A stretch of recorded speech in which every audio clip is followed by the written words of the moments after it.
Hi, my name is Nikita and I'm a software engineer at MATTR.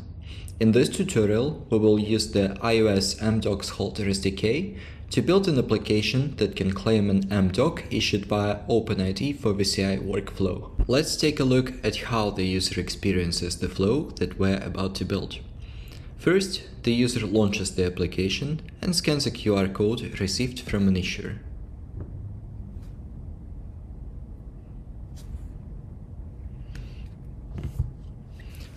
The application displays what credential is being offered to the user and by what issuer. Then the user agrees to claiming the offered credential and is being redirected to complete authentication. Upon successful authentication, the credential is issued to the user's application where they can now store, view, and present the credential. To achieve this experience, we will go through the following set of steps. The first step is to set up our environment. Then we will initialize the SDK. Afterwards, we interact with the credential offer, and then we retrieve offer details and present them to the user. And the last step is to obtain user consent and initiate credential issuance. Please note, this tutorial will include some code snippets that are available on our website. You can find the link to the tutorial page in the description below. If you want to follow this tutorial, there are a couple of prerequisites that you need to take care of.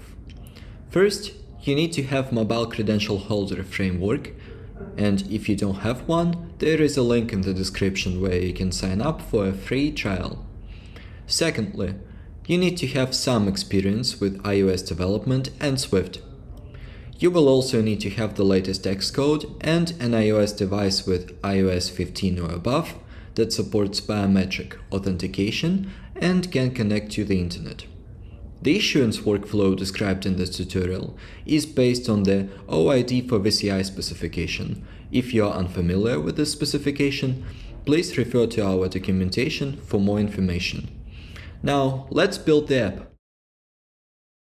First of all, we need to create an Xcode project. Open an Xcode, press Create New Project, select iOS App, press Next.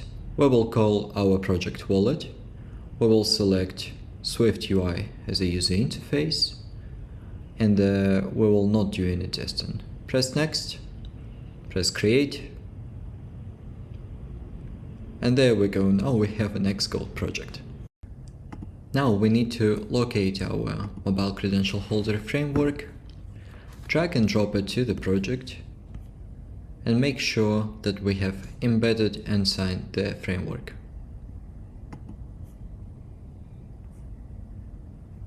Now we need to configure values specific for credential issuers for OID for VCI.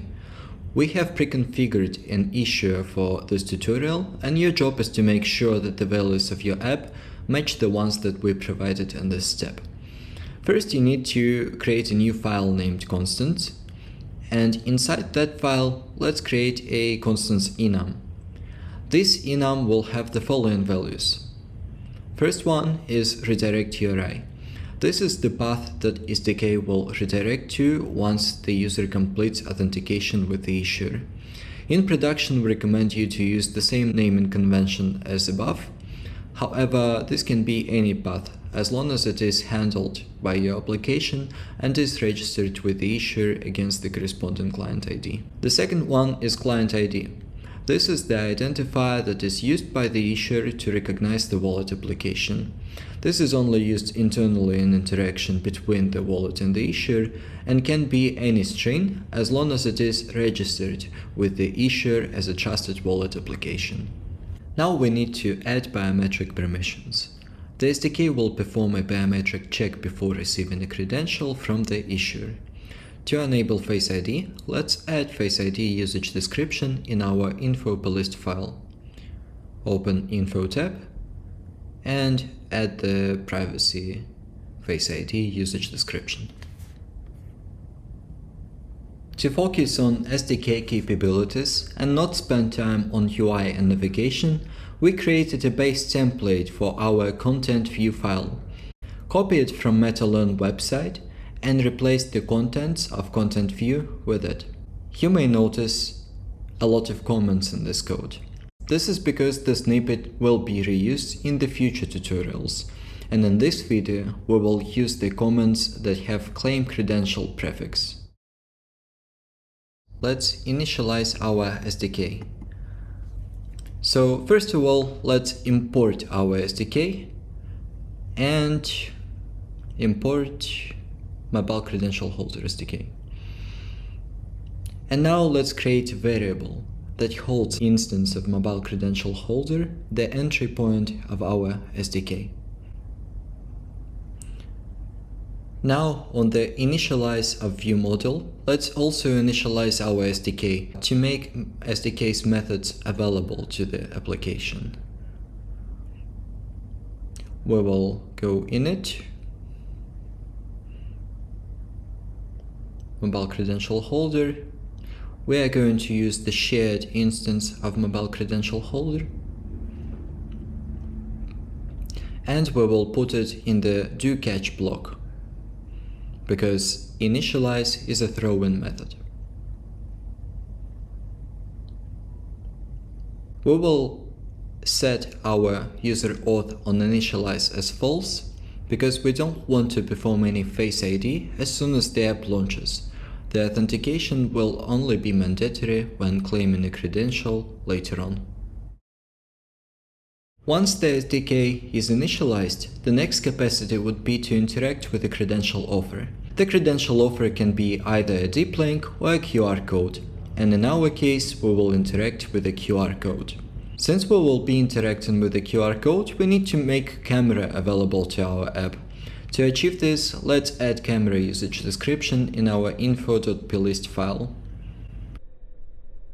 For the ease of QR code scanner implementation, we will use Paul Hudson's QR code scanner framework. Use Swift Package Manager and add code scanner library.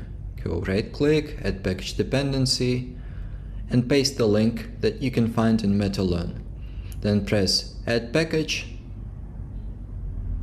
and once the package is added, we can go on MATTR website and take the code snippet that is using this package. It's called QR scanner view.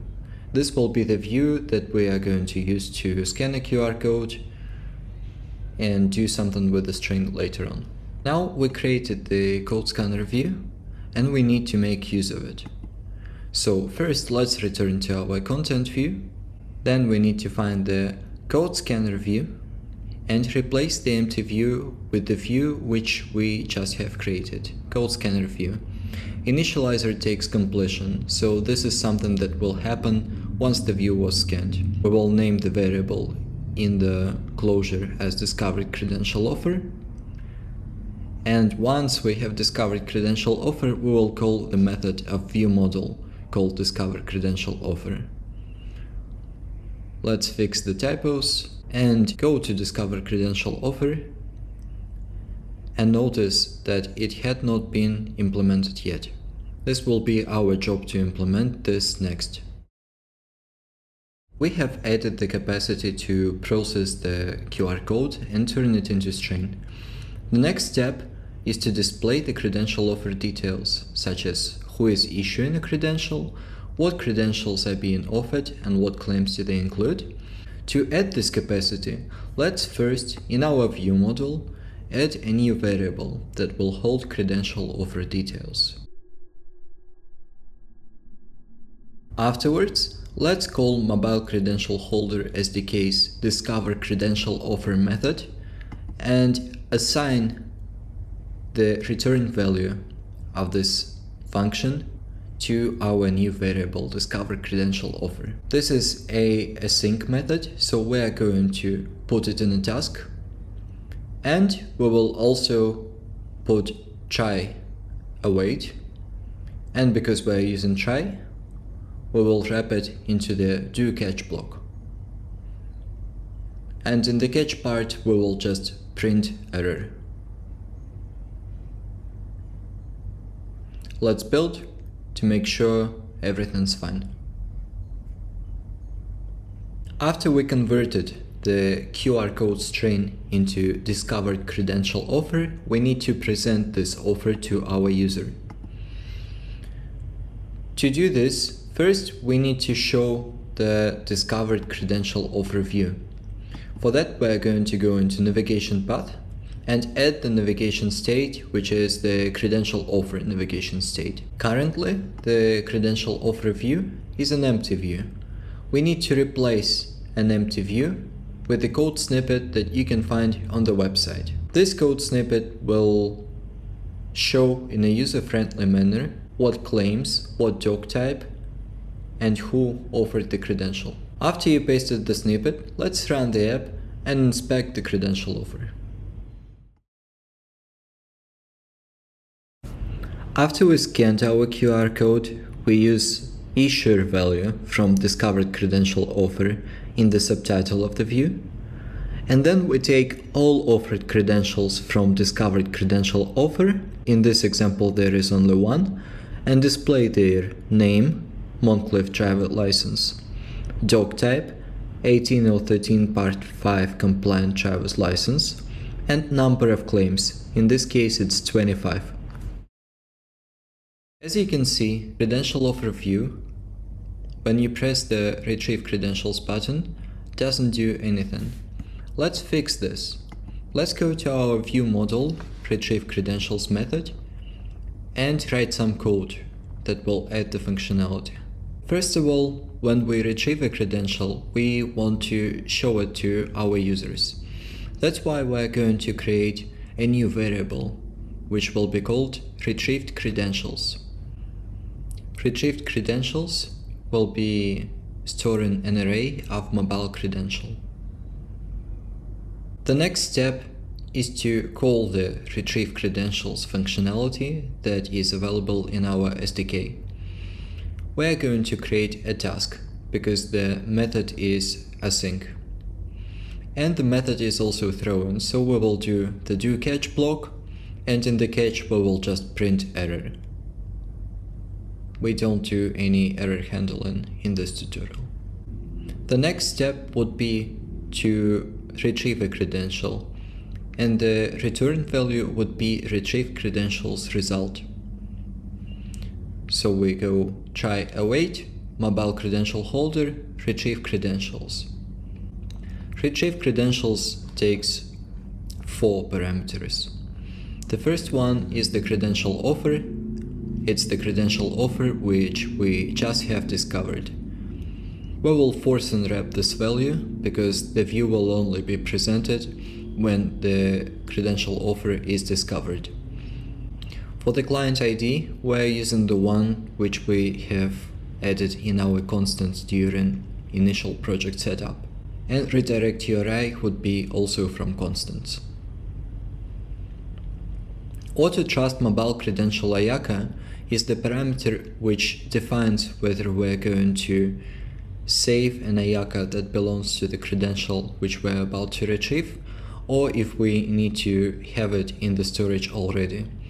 For the purpose of this tutorial, we will auto-trust mobile credential IACA, meaning we're going to save the IACA and automatically trust the issuer.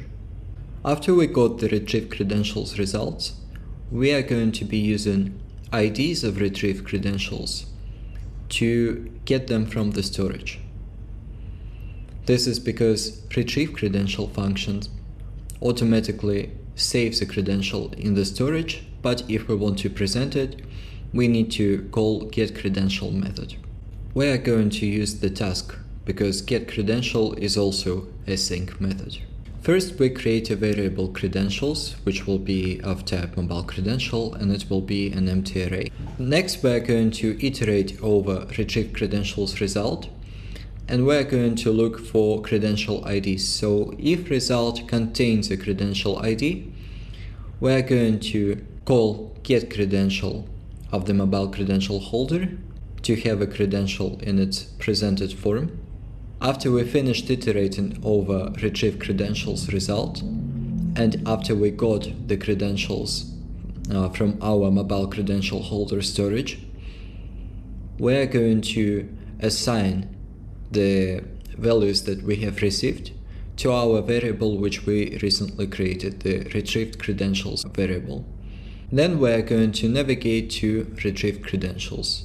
First we are going to clear the navigation path, and then we are going to append the new navigation state to our app.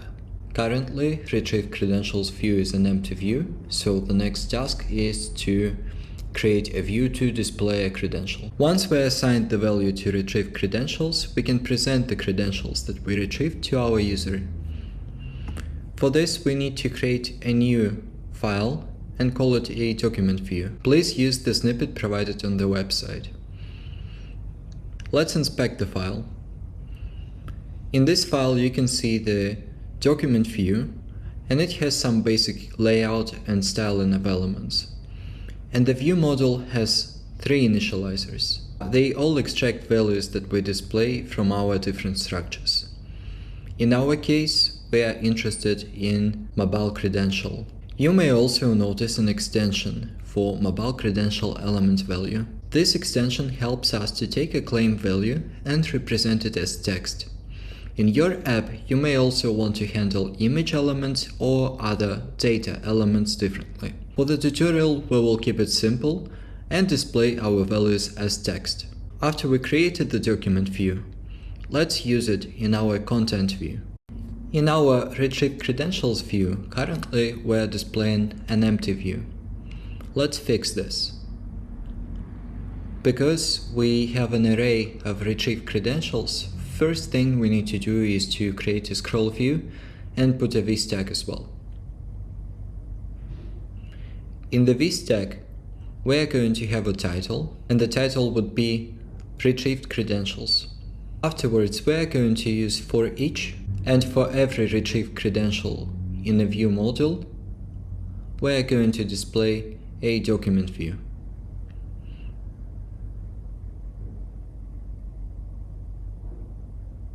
And this is it. Let's build and run the app and see what we have achieved. First, we initialize the SDK and scan a QR code. Then we use the QR code string and call discover credential offer to convert the QR code into discovered credential offer. Then we obtain user consent and use the discovered credential offer to call retrieve credentials to retrieve the credential and save it to the storage. And then we call getCredential function with the ID of the retrieved credential result to fetch the credential from the storage and display it to the user. Congratulations! You have created an app that can interact with OID for VCI credential offer to claim mobile credentials. This project is using our pre-configured credential issuer. If you would like to have this capability in your production environment, you would need to set up your own issuer. If you enjoyed this tutorial, I recommend you to continue using this project and follow our online presentation and proximity presentation tutorials to add presentation capabilities to your app.